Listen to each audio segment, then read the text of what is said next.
Again, feeling for the trapezius, and now making contact similar to where we originally did. Want to come underneath the rib cage. You want to put your hands on your tummy? Great. And so what I'm doing is, with my hands, I'm kind of pressing up the rib cage, feeling for the relative yield of the ribs. So often it's the rib and vertebral fixations. You know, people say back is out. Back isn't out. Back is more often stuck in, especially the thoracic vertebrae. So I'm feeling what's stuck, what's not moving too much in the thoracic realm. And then also checking for the standard movements of the neck: flexion, extension, rotation, side bending. Oh, she's great. Glide, acute movement between C1 and C2. C1 and the occiput. Yeah. So it's interesting. Her neck is doing great, and the thorax could use just a little bit more movement. So coming in under, what I want to do is just hold some fulcrums, pressing up into the rib cage, onto the ribs themselves, and watching her breathing, because the breathing is a real good indicator of letting go.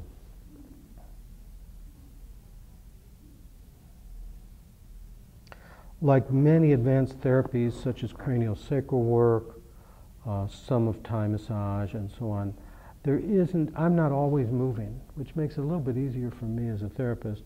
I'm spending time observing. Once I've pressed into the ribs, then the work is hers to do, to let go from the inside out. Again, that's the nervous system's job.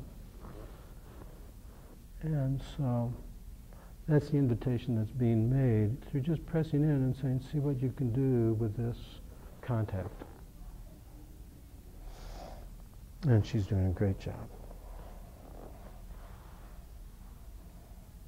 Now pulling on the occiput, just as I did on the heels before, getting length from the top down as we got length from the bottom up.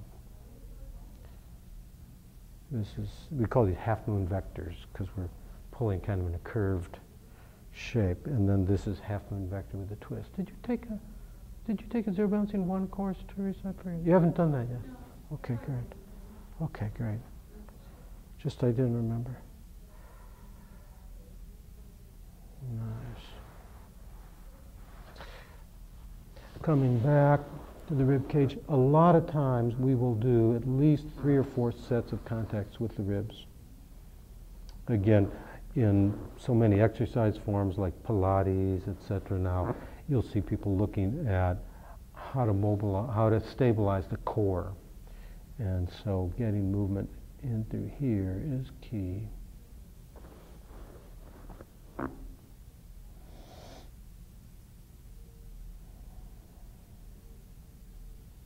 Sometimes I feel like I'm traveling back in time.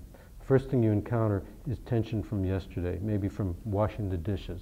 You know, the next thing you encounter is the 19-year-old, and then the next thing you encounter is the 15, then a year ago, and then so because we all carry our history in our whole selves, and that means we carry our history in the body as well as in the mind and the emotions.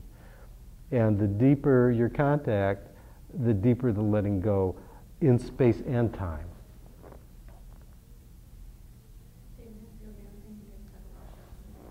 Some,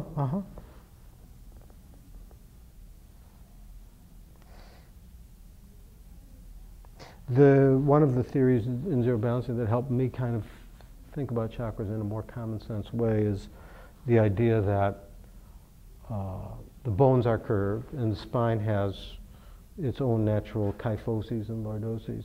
And the assumption then is, just like the banks of a river being curved, creating whirls and eddies of current, so indeed the whirls and eddies of the energy current of the chakras is created by the curves of the spine. So I thought, oh yeah, that makes sense. Now coming into the trapezius,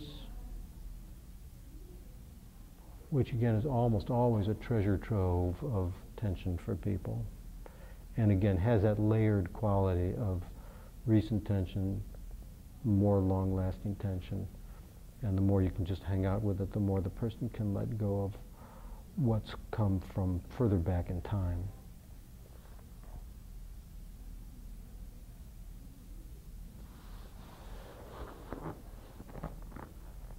And working with the scapula, the shoulder joint, and then with the arms.